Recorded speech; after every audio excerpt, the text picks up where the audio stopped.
तो students very good morning. तो जैसा मैं बताया कि आपका जो चैप्टर चल रहा है 7 आखिरी चैप्टर आपका राष्ट्रीय अर्थव्यवस्था की जीवन रेखाएं। तो राष्ट्रीय अर्थव्यवस्था की जीवन रेखाओं से संबंधित आपको मैं बताया था उद्योग, परिवहन और जो संचार के साधन हैं वो बहुत ज़्यादा इम्पोर्टेंट है। यही वास्तव में देश की अर्थव्यवस्था की जीवन रेखा मतलब जिंदा रखती हैं, हमारे अर्थव्यवस्था को जीवित रखती है। जीवन रेखा ये हैं, इनके बिना देश की अर्थव्यवस्था जो है वो बिल्कुल ही बिगड़ जाएगी, खराब हो जाएगी। और अगर ये सब चीज़ें नहीं होंगी, क्या परिवहन के साधन और संचार के साधन, तो मैं आपको अपने इस चैप्टर के अंतर्गत मैं आपको परीक्षा के लिए, उपयुक्त परीक्षा के लिए बहुत ही इम्पोर्टेंट कुछ NCERT पैटर्न के NCERT वाले क्वेश्चंस और उनके आंसर्स बताऊंगा ताकि आप आसानी से इनको समझ सके और अच्छे नंबरों को ला सके। ठीक है, तो आइए देखते हैं। कह रहा है क्या कि वो कौन से सबसे ज़्यादा दूर के स्थान हैं वो जो भारत को पूर्वी और पश्चिमी कॉरिडोर से जोड़ते हैं। ठीक है, कॉरिडोर मतलब गलियारा। तो स्टूडेंट्स मैंने बताया था कि हमारे देश की जो सबसे इम्पोर्टेंट सड़क परियोजना है वो क्या है, स्वर्णिम चतुर्भुज परियोजना और उत्तरी, दक्षिणी और पूर्वी पश्चिमी कॉरिडोर। तो जो स्वर्णिम चतुर्भुज योजना है ये किन 4 महानगरों को आपस में जोड़ती है?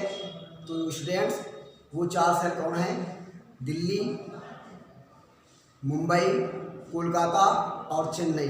ये देश के 4 पूर्व, पश्चिम और उत्तर और दक्षिण में स्थित 4 बड़े महानगरों को आपस में जोड़ती है ये सड़क परियोजना। ठीक है, और इसमें से आता है क्या, पूर्वी और पश्चिमी कॉरिडोर। ये परीक्षा पूछ सकते हैं कि पूर्वी और पश्चिमी कॉरिडोर किन 2 स्थानों को आपस में जोड़ता है, उत्तरी और दक्षिणी कॉरिडोर किन 2 शहरों को आपस में जोड़ता है? तो स्टूडेंट्स जो उत्तरी और दक्षिणी कॉरिडोर है वो हमारा लेह से, जम्मू कश्मीर में लेह से लेकर के और दक्षिण में कन्याकुमारी तक जाता है। ठीक है स्टूडेंट्स, इसके बाद में आपका आता है क्या, पूर्वी और पश्चिमी गलियारा। तो ये पूर्वी और पश्चिमी गलियारा जो है ये पूरब में सिलचर से लेकर के, असम के सिलचर नामक शहर से लेकर के और पश्चिम में गुजरात के पोरबंदर शहर तक ये सड़क मार्ग आपका जाता है। तो पूर्वी और पश्चिमी गलियारे के सब जो सबसे दूर के स्थान हैं वो कौन है? असम में सिलचर और गुजरात में आपका पोरबंदर। ठीक है, ये 2 शहरों से आपस में जुड़ा हुआ है पूर्वी और पश्चिमी गलियारा। ठीक है, इसके बाद में लिखा है क्या, इसके बाद आता है क्या कि वो परिवहन का वो कौन सा साधन है जो वहनांतरण और देरी को घटाता है, वहनांतरण की हानियों को और देरी को घटाता है। पहले आप समझिए वहनांतरण हानि क्या होती है। मतलब एक स्थान से दूसरे स्थान पर ले जाने की जो बीच की हानियां हैं उन्हें कहते हैं क्या, वहनांतरण हानियां। जैसे कि अगर हमें एक स्थान से वस्तु को दूसरे स्थान पर भेजना है तो उसमें कई समस्याएं आती हैं। जैसे क्या कि परिवहन लागत लगती है। ठीक है, परिवहन लागत लगती है भाई। जब एक स्थान से दूसरे स्थान पर हम ट्रक के माध्यम से, रेल के माध्यम से, किसी के माध्यम से एक स्थान से दूसरे स्थान पर ले जाएंगे चीज़ों को, तो उसके लिए डीजल पेट्रोल लगता है, मतलब ईंधन की खपत होती है। इसके साथ साथ में वस्तुओं के खराब हो जाने का, है ना, वस्तुओं के देरी से पहुंचने का, ठीक है, तमाम प्रकार की कठिनाइयों का सामना करना पड़ता है। ठीक है, और इसके विपरीत देरी को भी, ये है ना, देरी भी लगती है। तो इन सभी हानियों को दूर करने के लिए वो कौन सा परिवहन का साधन है जो इन हानियों को और इस देरी को समाप्त करता है, घटाता है? ठीक है, तो स्टूडेंट्स वो कौन सा है? पाइपलाइन परियोजना। ठीक है, मतलब पाइपलाइन परिवहन। तो पाइपलाइन परिवहन के माध्यम से हम एक वस्तु को मतलब जो भी लिक्विड में होनी चाहिए, द्रव अवस्था में होनी चाहिए, है ना, तो उनको हम पाइपलाइन के माध्यम से एक स्थान पर से दूसरे स्थान पर बिना देरी के और बिना परिवहन की हानियों के आसानी से एक स्थान से दूसरे स्थान तक पहुंचा लेते हैं। ठीक है, तो परिवहन का वो कौन सा साधन है जो परिवहन की हानियों और देरी को घटाता है? तो स्टूडेंट्स वो क्या है? पाइपलाइन परिवहन। ठीक है, फिर आते हैं, लिखा है कि वो कौन सा राज्य है जो हजीरा, विजयपुर, जगदीशपुर पाइपलाइन परिवहन से नहीं जुड़ा हुआ है। ठीक है, तो ये एक भारत की एक पाइपलाइन परियोजना है, मतलब भारत की पाइपलाइन परिवहन की एक परियोजना है जिनसे पेट्रोलियम पदार्थ एक स्थान से दूसरे स्थान पर भेजे जाते हैं। तो कौन सा है कि वह कौन सा राज्य है बताइए जो हजीरा, विजयपुर और जगदीशपुर पाइपलाइन परिवहन से नहीं जुड़ा हुआ है? तो स्टूडेंट्स वो कौन है? हमारा महाराष्ट्र। ठीक है, महाराष्ट्र राज्य जो है वो इस पाइपलाइन परिवहन की परियोजना का हिस्सा नहीं है, इससे जुड़ा हुआ नहीं है। फिर कह रहा है क्या कि भारत के पूर्वी तट पर वो कौन सा बंदरगाह है, वो कौन सा पत्तन है जो अंतःस्थलीय है, जो अंतःस्थलीय है। अंतःस्थलीय मतलब क्या? स्थलीय मार्ग पर है, स्थलीय अवस्था में है। ठीक है, और जो अधिकतम गहराई का पत्तन है, मतलब जो सबसे ज़्यादा गहराई का पत्तन है और सबसे ज़्यादा सुरक्षित है। तो स्टूडेंट्स वो कौन है? हमारा विशाखापत्तनम। कौन सा है? विशाखापत्तनम। विशाखापत्तनम जो है वो एक अंतःस्थलीय बंदरगाह है और ये एक अंतःस्थलीय बंदरगाह है, अंतःस्थलीय पत्तन है। ठीक है, और यह पूरी तरीके से सुरक्षित है और सबसे ज़्यादा गहराई का भी है। इसमें आसानी से जहाज आ जा सकते हैं और इसमें सबसे ज़्यादा सुविधाजनक रूप से सभी जहाज आयात और निर्यात करने के लिए आ जा सकते हैं। ठीक है, ये कह रहा है कि भारत में परिवहन का सबसे प्रमुख साधन कौन सा है? भारत में परिवहन का सबसे ज़्यादा प्रमुख साधन क्या है? तो आपको बता दें स्टूडेंट्स, भारत का परिवहन का सबसे प्रमुख साधन है सड़क परिवहन। भारत का सबसे प्रमुख साधन है परिवहन का सड़क परिवहन। ठीक है, तो सड़कें जो है वो हमारे लिए परिवहन का सबसे बड़ा साधन है। फिर कह रहा है क्या अगला कि दो या दो से अधिक देशों के बीच में व्यापार को दर्शाने वाला व्यापार क्या कहलाता है? तो स्टूडेंट्स हमने आपको बता चुके हैं कि जब एक देश से दूसरे देश को हम वस्तुएं भेजते हैं या वहाँ से मंगाते हैं तो उसे कहा जाता है क्या? अंतर्राष्ट्रीय व्यापार। ठीक है मित्रों, स्टूडेंट्स क्या कह रहा है कि वो क्या है बताओ?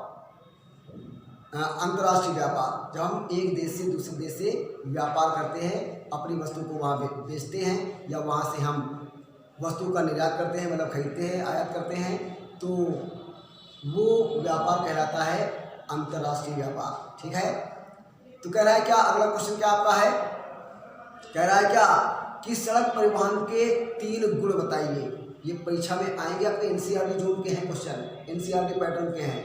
कह रहा है क्या कि सड़क परिवहन के 3 गुण बताइए। गुण का मतलब क्या? लाभ बताइए। सड़क परिवहन के 3 लाभ क्या क्या है? चाहे गुण समझ लीजिए चाहे लाभ समझ लीजिए, मतलब एक ही दोनों का है। ठीक है, तो वो 3 गुण क्या है कि रेल, पहला क्या है कि सड़क परिवहन के तीन जो लाभ हैं, 3 गुण हैं वो क्या है?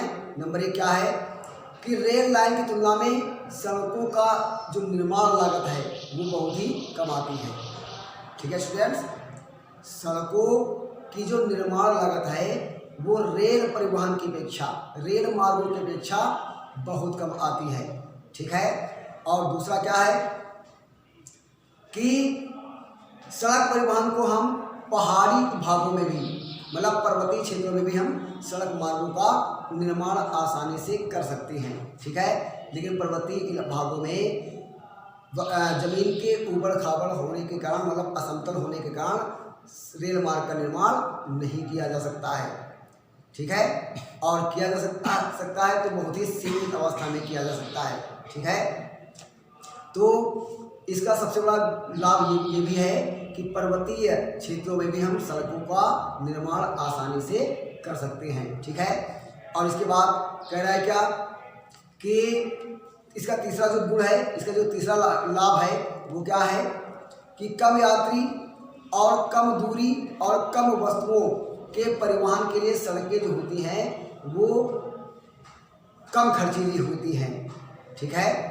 मान लिया कि यात्री कम है, यात्री 100 हैं, तो हमें वहाँ पर और किसी को इन 100 यात्रियों को मान लिया केवल 100 किलोमीटर दूर जाना है, तो फिर हमें ट्रेन की आवश्यकता नहीं है, 2 बसों में काम चल जाएगा, ठीक है। तो कम यात्री हैं और कम दूरी है और कम वस्तु है, ठीक है, तो उसके लिए सड़क मार्ग ही सबसे उपयुक्त तरीका है, ठीक है, सबसे उपयुक्त साधन है। चलिए आगे देखते हैं क्या कह रहा है, बताओ कि सीमांत, अगर क्वेश्चन क्या है, सीमांत सड़कों का महत्व बताइए। तो हमने आपको बताया था सीमांत सड़कें क्या होती हैं। सीमांत सड़कें क्या होती हैं? सीमांत सड़कें वे सड़कें होती हैं जो हमारे अंतर्राष्ट्रीय सीमा के निकट बनाई जाती हैं। जैसे ही हमने बताया था आपको कि भारत चीन के सीमा पर जो हमारी सड़कें बनी हुई हैं, या भारत पाकिस्तान के बॉर्डर पर जो सड़कें बनाई गई सुरक्षा के लिए, तो ऐसी सड़कों को कहते हैं क्या? सीमांत सड़कें, जो देश की सीमाओं पर बनाई जाती हैं। और इनका मुख्य प्रयोग होता है सैनिक साजो सामान को भेजना, सैनिकों को रसद पहुंचाना, रसद मतलब खाद्य पदार्थ या उनकी जरूरत की चीज़ें भेजना। तो ऐसी सड़कें सीमांत सड़कें कहलाती हैं। और इनका क्या महत्व है कि जो सीमांत सड़कें हैं इनका निर्माण हमारे देश में सीमा सड़क संगठन द्वारा निर्मित किया जाता है, ठीक है। मतलब इनका निर्माण सीमा सड़क संगठन के द्वारा किया जाता है, सीमांत सड़कों का, ठीक है। और ये बहुत ही ज़्यादा सामरिक महत्व की, मतलब सामरिक मतलब क्या? सामरिक महत्व का मतलब क्या है कि सैनिक दृष्टि से ये सड़कें हमारे लिए बहुत ही इम्पोर्टेंट होती हैं, ठीक है। तो और इन सड़कों के विकास से जो सीमावर्ती जो हमारे सैनिक या जो सैन्य गतिविधियाँ होती हैं वहाँ की अनियमितताओं को दूर किया जा सकता है आसानी से।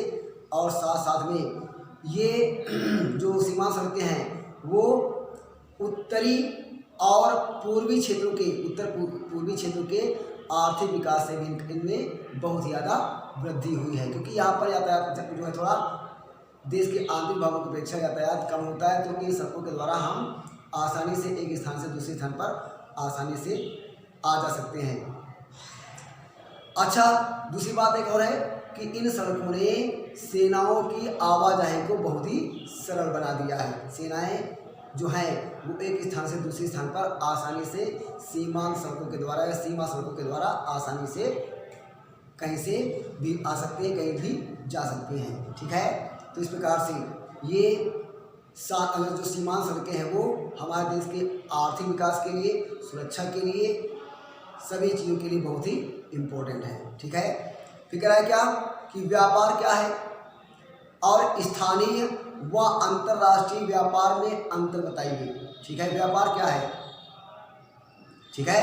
व्यापार क्या है कि राज्यों व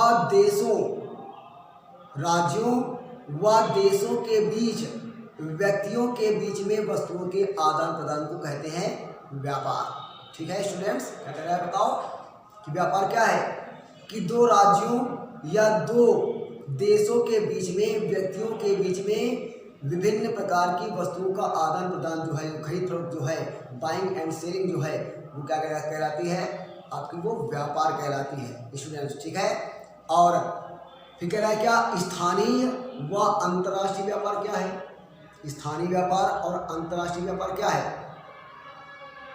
तो देश के सीमाओं के अंदर, देश की सीमाओं के अंदर किया जाने वाला व्यापार, देश की सीमाओं के अंदर मतलब देश में ही किया जाने वाला जो व्यापार है वो हमारा स्थानीय व्यापार है, ठीक है। वो क्या है? हमारा वो स्थानीय व्यापार है। और अंतर्राष्ट्रीय व्यापार क्या है?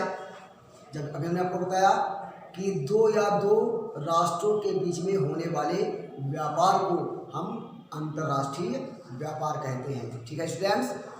इसके बाद कह रहा है क्या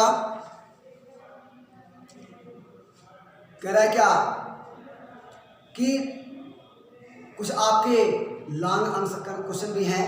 ठीक है, और उनके बारे में मैं आपको बताता हूँ। कह रहा है क्या कि परिवहन तथा संचार के साधन किसी भी देश की जीवन रेखा तथा अर्थव्यवस्था क्यों कहे जाते हैं? तो इनका हमने इम्पोर्टेंस आपको पहले बता चुके हैं। ठीक है, लेकिन इसको अब हम क्वेश्चन के आंसर के रूप में आपको बताते हैं। क्या है कि सबसे पहली बात तो ये है कि परिवहन और संचार के साधन है क्या? तो मैंने आपको बताया परिवहन के साधन क्या है कि वे समस्त संसाधन या वे समस्त साधन जो वस्तुओं और व्यक्तियों को एक स्थान से दूसरे स्थान पर जाने में ले जाने में सहायता करते हैं, वे होते हैं परिवहन के साधन। और संचार के साधन क्या है कि वे समस्त साधन जो सूचनाओं का आदान प्रदान कर सकने में सहायक होते हैं, वे होते हैं क्या? संचार के साधन। ठीक है, तो परिवहन के साधन में जैसे हमारे रेल, हवाई जहाज, बस, ट्रक, छोटे से छोटा वाहन जो है जिससे हम किसी व्यक्ति को या किसी वस्तु को हम ले जा सकते हैं, वो हमारा परिवहन का साधन है। चाहे वो साइकिल हो, चाहे रिक्शा तक हो। ठीक है, वो हमारा परिवहन का साधन है, क्योंकि एक साइकिल पर भी आदमी एक स्थान से दूसरे स्थान पर जा सकता है। संचार के साधन क्या होते हैं कि वे साधन जिससे हम सूचनाओं को एक स्थान से दूसरे स्थान पर भेज सकें, मतलब सूचनाओं का आदान प्रदान कर सकें, तो वो समस्त संसाधन कहलाते हैं क्या? संचार के साधन। जैसे आप पढ़ रहे हो, जैसे आप हमारा ये वीडियो देख रहे हो, तो हम अपनी सारी सूचना आपको इस मोबाइल फ़ोन के जरिए आप तक पहुंचा रहे हैं। ठीक है, तो ये मोबाइल फ़ोन भी आपका क्या है? एक संचार का साधन है। ठीक है, आप मोबाइल के माध्यम से पढ़ रहे हो और अध्यापक की सारी सूचनाओं को आप प्राप्त कर रहे हो। ठीक है, हम अपनी सूचना इस YouTube चैनल के माध्यम से आपके पास भेज रहे हैं। ठीक है, मतलब पढ़ाई से संबंधित, तो वो क्या है? वो भी एक संचार का ये साधन है। ठीक है, तो ये परिवहन के साधन और संचार के साधन जो हैं वो व्यापार की या राष्ट्रीय अर्थव्यवस्था की जीवन रेखा कहलाती है। कैसे? आइए देखते हैं कि सबसे पहली बात क्या है कि ये उत्पादक तथा उपभोक्ताओं को मिलाने में सहायक होती हैं। उपभोक्ताओं तथा उपभोक्ताओं को और उत्पादकों के को आपस में जोड़ने का काम करते हैं संचार और परिवहन की सेवाएं। ठीक है, जैसे मान लिया कि परिवहन के साधन जो हैं वो कच्चे माल को एक स्थान से दूसरे स्थान पर ले जाते हैं। ठीक है, और तैयार माल को कारखानों से, उद्योग स्थानों से बाजारों तक ले जाते हैं।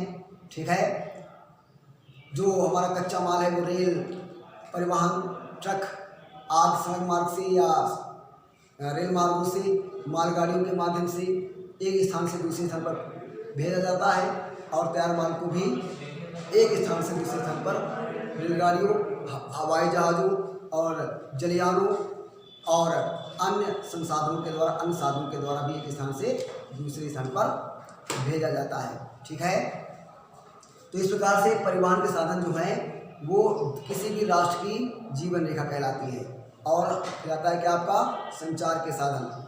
ठीक है, तो संचार के साधन जो हैं वो भी मार्केटिंग का काम करते हैं, अर्थात हम संचार के साधनों के माध्यम से ही अपने वस्तुओं को का प्रचार कर सकते हैं। आप देखते हो, टीवी देखते हो आप, तो टीवी में क्या आता है? टीवी भी तो दूरदर्शन, ये भी तो संचार का साधन है। इसके माध्यम से आप विभिन्न प्रकार के उत्पादों को देख सकते हो, उनके बारे में जानकारी प्राप्त कर लेते हो। और विभिन्न कंपनियां जो हैं वो टीवी के माध्यम से, रेडियो के माध्यम से, है ना, मोबाइल के माध्यम से, इंटरनेट के माध्यम से, तमाम प्रकार के संचार के साधनों से अपने उत्पादों का प्रचार करती हैं ताकि वो ज़्यादा से ज़्यादा मात्रा में बिके और उपभोक्ताओं जो कंज्यूमर्स होते हैं, जैसे हम और आप जो वस्तु को खरीदने वाले होते हैं, उन तक अच्छी चीज़ों के बारे में जानकारी प्राप्त हो सके। ठीक है, इसके बाद में ये संसाधन जो होते हैं वो परिवहन के संसाधन जो होते हैं वो आवागमन में भी सहायक होते हैं। ठीक है, आवागमन में भी सहायक होते हैं। हम वस्तुओं को एक स्थान से दूसरे स्थान पर आसानी से परिवहन के साधनों के द्वारा भेज लेते हैं। ठीक है, तो परिवहन और दूसरी बात, तीसरी बात क्या है कि परिवहन के साधन जो हैं वो राष्ट्रीय एकता में भी सहायक होते हैं। ठीक है, कि अब संचार और परिवहन के जो साधन हैं वो देश की राष्ट्रीय एकता में सहायक होते हैं। कैसे सहायक होते हैं? क्योंकि इससे हमें एक प्रदेश से दूसरे प्रदेश की जानकारी प्राप्त होती है। हम अपने यहाँ उत्तर प्रदेश में बैठे हुए हैं, ठीक है, अपने राज्य उत्तर प्रदेश में है, लेकिन हम आसानी से संचार माध्यमों से, संचार के साधनों के माध्यम से, है ना, आप तमिलनाडु, कर्नाटक, केरल जैसे दक्षिण के सबसे दूर के राज्यों के बारे में आप आसानी से जानकारी प्राप्त कर सकते हो। और इससे क्या होता है? इससे क्या होता है? देश में राष्ट्रीय एकता का विकास होता है। ठीक है, और परिवहन के साधनों के द्वारा हम एक स्थान से दूसरे स्थान पर जाते हैं, है ना। भारत के जो सबसे उत्तरी राज्य है आपका जम्मू कश्मीर, और दक्षिणी जो है वो है तमिलनाडु। तो कश्मीर से लेकर के और तमिलनाडु तक लोग यात्रा करते हैं बिना रोक टोक के, और गुजरात से लेकर के और आप चले जाइए नागालैंड, मणिपुर, वहाँ तक आप आसानी से बिना किसी रोक टोक के अपने देश में यात्रा कर सकते हैं। तो इससे राष्ट्रीय एकता का भी विकास होता है। ठीक है, इसके बाद आता है क्या? मनोरंजन के साधन। ठीक है, तो जो संचार के साधन हैं वो मनोरंजन के साधनों का भी बहुत बड़ा क्षेत्र है। ठीक है, संचार के माध्यम से हमने बताया ना, टेलीविज़न है, दूरदर्शन है, रेडियो है, सिनेमा है, मोबाइल फ़ोन है, ये सब मनोरंजन भी हमें उपलब्ध कराते हैं। ठीक है, और जो लोग हमारे YouTube चैनल के माध्यम से पढ़ाई कर रहे हैं उनको ये बताने की आवश्यकता नहीं है कि हमारा जो मोबाइल फ़ोन है वो मनोरंजन का कितना बड़ा साधन है। ठीक है, ये बताने की आवश्यकता नहीं है। बाकी इसके अलावा भी लोग टीवी और रेडियो पर विभिन्न प्रकार के कार्यक्रम सुनते हैं, देखते हैं और अपना मनोरंजन करते हैं। ठीक है, तो संचार के साधन जो है वो मनोरंजन का एक बड़ा केंद्र है, एक बड़ा साधन है। ठीक है, इसके बाद में पांचवी बात क्या है कि नवीनतम जानकारियाँ मिलना। संचार के साधनों के द्वारा हमें नए नए चीज़ों के बारे में जानकारी प्राप्त होती है। आप इंटरनेट के माध्यम से, है ना, गूगल पर आप विभिन्न चीज़ों के बारे में जानकारी प्राप्त कर सकते हैं, जो भी आप चाहें। तो हमें नई नई जानकारियाँ संचार के साधनों से प्राप्त होती है। साथ साथ में हमें परिवहन के साधनों से भी नई नई जानकारियाँ प्राप्त होती हैं, क्योंकि हम एक स्थान से दूसरे स्थान पर जाते हैं, यात्रा करते हैं और उन चीज़ों को देखते हैं, तो हमें उनके बारे में जानकारियाँ प्राप्त होती हैं। तो नई नई जानकारियाँ प्राप्त करने का भी साधन परिवहन के साधन और संचार के साधन है। ठीक है, इसके साथ साथ में फिर आता है क्या? वैश्वीकरण में वृद्धि, ये सबसे ज़्यादा इम्पोर्टेंट फैक्ट है। ठीक है, तो पहले जानते हैं कि वैश्वीकरण है क्या? What is the globalization? वैश्वीकरण है क्या? मतलब समस्त विश्व का एक इकाई बन जाना कहलाता है क्या? वैश्वीकरण। ठीक है, तो संचार के माध्यम से हम आज वर्तमान में दुनिया के सभी देशों से आपस में जुड़े हुए हैं। ठीक है स्टूडेंट्स, संचार के माध्यम से हम आज दुनिया में समस्त देशों से जुड़े हुए हैं। कैसे? अभी आप देख लीजिए, आपका ये कोरोना वायरस वाला जो चल रहा है, जो ये महामारी चल रही है, ठीक है, तो आप अखबारों में आप देखते हो कि इटली में इतने आंकड़े हो गए, अमेरिका में इतने हो गए, रूस में इतने हो गए। ठीक है, अलग अलग देशों के बारे में आप जानकारी अखबार में प्राप्त कर लेते हो कि कौन से कितने जो है विक्टिम्स हैं, वो उनकी संख्या कितनी है, जो वहाँ पर पीड़ित लोग हैं कितनी संख्या है, कितने लोग उनकी डेथ हो गई। ठीक है, ये सब जानकारियाँ आप किससे प्राप्त करते हो? संचार के माध्यम से प्राप्त करते हो। ठीक है, आपको डोनाल्ड ट्रंप बताने नहीं आते हैं कि भैया हमारे यहाँ इतने मर गए हैं, ठीक है, इतने हमारे यहाँ पीड़ित हैं। ये आप सब संचार के माध्यमों से ही प्राप्त करते हो। इस प्रकार से वैश्वीकरण होता है। संचार के सभी देश जो है वो आपस में एक दूसरे से कनेक्टेड हो चुके हैं संचार के माध्यम से। और इसके साथ साथ में परिवहन के साधनों के